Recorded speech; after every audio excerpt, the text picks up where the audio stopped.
It's Hyper Halloween. Now here's a movie that really caters to things that freak me out and shows why I love these kinds of movies. Hell House, LLC is a found footage film that centers around a group of individuals looking to create a haunted house attraction at a hotel called the Abaddon.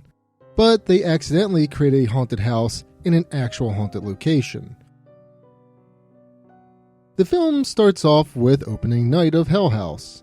As the film explains, there was an accident that occurred that led to the deaths of many of the customers and most of the staff. The accident was written off as a malfunction, but as we learn, there's more going on here than meets the eye. The film itself is shot like a documentary. It has scenes filmed by the haunted house crew peppered in to show the viewers that not all is what it seems at the hotel. We follow the producer of said documentary as she tries to uncover what happened when Hell House is open at night. The found footage aspect, as I mentioned, is filmed by the Hell House crew. Typically in these kinds of movies, the spooky stuff happens gradually throughout the film. In Hell House LLC, there's spooky stuff throughout. You just have to pay attention to it. If you keep an eye out, you can see shadowy figures lurking throughout the hotel. In addition to that, creepy things happen to the crew throughout filming. A creepy person is seen in one of the crew members' rooms, and there are some spooky clown mannequins that seem to move around on their own. Well, they move around off screen anyway. As the film progresses, we find that the hotel used to be home to a satanic cult.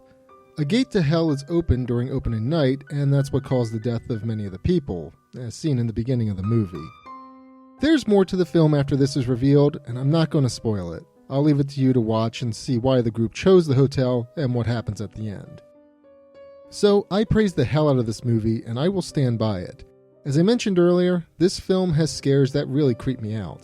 Specifically, looking around and thinking you saw something, only to find out there's nothing there at all. I know this sounds ridiculous, but when I was younger, I was a pretty hyper kid, and I would basically run everywhere. I moved so quickly that I would sometimes think I saw something that just wasn't there. It always freaked me out because it was never anything nice, like it was always a dark figure. Hell House LLC really gets to me because it basically does the same thing. There are dark figures throughout the film, and that really gets to me. I say it gets to me, but I mean that in a good way. I really like it. The other effective scares are actually pop scares. The clown mannequins I mentioned don't move on their own when the camera is watching. What happens is a crew member is rounding a corner and BAM! There's a clown standing in front of them. It's a pop scare that I think is even more effective than something popping out and shouting boo. This movie is filled with scares like that, and I love it. It keeps me on my toes and makes me expect something around every corner. Hell House LLC spawned 2 sequels that explain what's going on in more detail. In fact, they go into too much detail, leaving little to the imagination. But they're filled with more crazy shenanigans and super creepy scenes, so they get a pass from me. In any case, I highly recommend checking out Hell House LLC. It's one of the better found footage movies out there, and it's a lot of fun.